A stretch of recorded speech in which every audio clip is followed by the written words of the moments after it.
അമൃതയുടെ birthday party പൊളിക്കാൻ എന്തൊക്കെയാ plan? ചുവരുകൾക്ക് പോലും കാതുകളുള്ള കാല.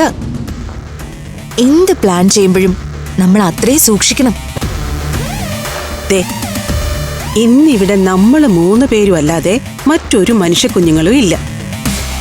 അതല്ലേ ഞാൻ മോളോട് നേരെ ഇങ്ങോട്ട് വരാൻ പറഞ്ഞേ. അതെ, മോള് പ്ലാൻ പറ. ബർത്ത്ഡേ പാർട്ടി പൊളിക്കാൻ ഞാൻ പ്ലാൻ ചെയ്യുന്നത് ഒരു അടിപൊളി ന്യൂജൻ ടെക്നിക്കാ. അന്ന് അവിടെ ഫംഗ്ഷന് വേണ്ടി ഒരു ഗംഭീര കേക്ക് കലാവതി ബേക്ക് ഹൗസിൽ നിന്ന് ഓർഡർ ചെയ്തിട്ടുണ്ട്. അതെന്റെ ഒരു കൂട്ടുകാരിയുടെ കടയാ. കേക്കിന്റെ കൂടെ അവരൊരു സ്പാർക്ലിംഗ് കാൻഡിൽ കൂടി കൊടുക്കും. അതിലാണ് നമ്മൾ നമ്മുടെ പണി നടത്താൻ പോകുന്നത്.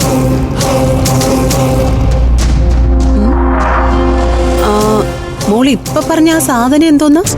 എന്റെ അമ്മേ, കേക്കിന്റെ മുകളിൽ വെച്ച് കത്തിക്കുന്ന ഒരു മെഴുകുതിരി. ഓ നോ, അവിടെയാണ് നിങ്ങൾക്ക് തെറ്റുപറ്റിയത്. ഇതൊരു സാധാരണ മെഴുകുതിരി അല്ല. കത്തിക്കുമ്പോ വിടർന്നു വരുന്ന ഒരു താമരയുടെ ചെറിയ രൂപം.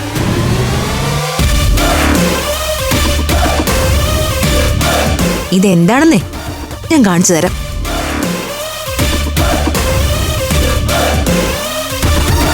കേക്ക് കട്ടിങ്ങിന്റെ ഒരു ആംബിയൻസ് എന്താണെന്ന് നിങ്ങൾക്ക് മനസ്സിലാകാൻ വേണ്ടിയത്.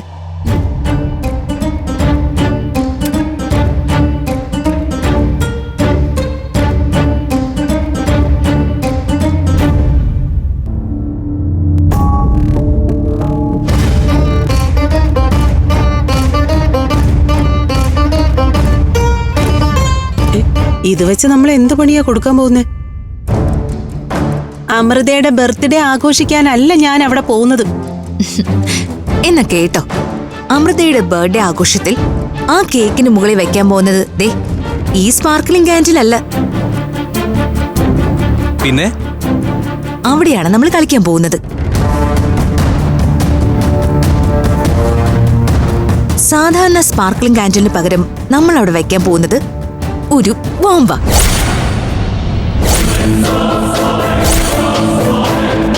ബോംബോ?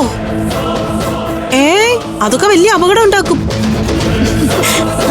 ബോംബെന്ന് പറഞ്ഞല്ലേ വലിയ കെട്ടിടങ്ങളിൽ വീഴുന്ന, ഒരുപാട് ആളുകൾ മരിച്ചു വീഴുന്ന ബോംബിന്റെ കാര്യമല്ല ഞാൻ പറഞ്ഞത്. പിന്നെ അമൃത ആ സ്പാർക്ലിംഗ് കാൻഡിലിന് തീ കൊളുത്തുമ്പോ അതിലെ കെമിക്കൽ കോമ്പൗണ്ട് പ്രവർത്തിച്ചു തുടങ്ങും. അത് പൊട്ടിത്തെറിച്ച് കേക്കിന് ചുറ്റും നിൽക്കുന്ന ആളുകളുടെ മുഖത്ത് വീഴും. മുഖത്തിന് സാരമായ പരുക്ക് പറ്റിക്കാൻ സാധിക്കുന്ന ആസിഡിന്റെ ഒരു കോമ്പിനേഷൻ ആയിരിക്കും അത്.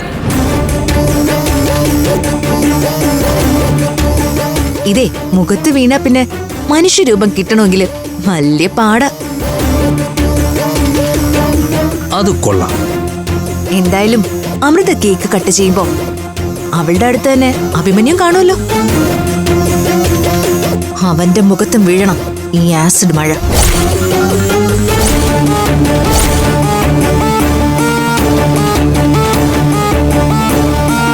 കേക്കിനടുത്ത് നിൽക്കുന്ന സകല എണ്ണത്തിനും പണി കിട്ടും. ആർക്ക് കിട്ടിയില്ലെങ്കിലും ആ കലാവതിക്ക് കിട്ടണം. അതോർത്ത് അമ്മ പേടിക്കണ്ട. ഈ ദിവ്യപ്രഭ ഒരു പ്ലാൻ ചെയ്താലേ അത് നടന്നിരിക്കും. ഫ്ലവേഴ്സ് ഒരുക്കുന്ന കാഴ്ച വസന്തം യൂട്യൂബിൽ പ്രേക്ഷകർക്ക് ലൈവായി കാണാം. ഫ്ലവേഴ്സ് കോമഡിയിൽ ജോയിൻ ചെയ്യൂ, ആസ്വദിക്കൂ.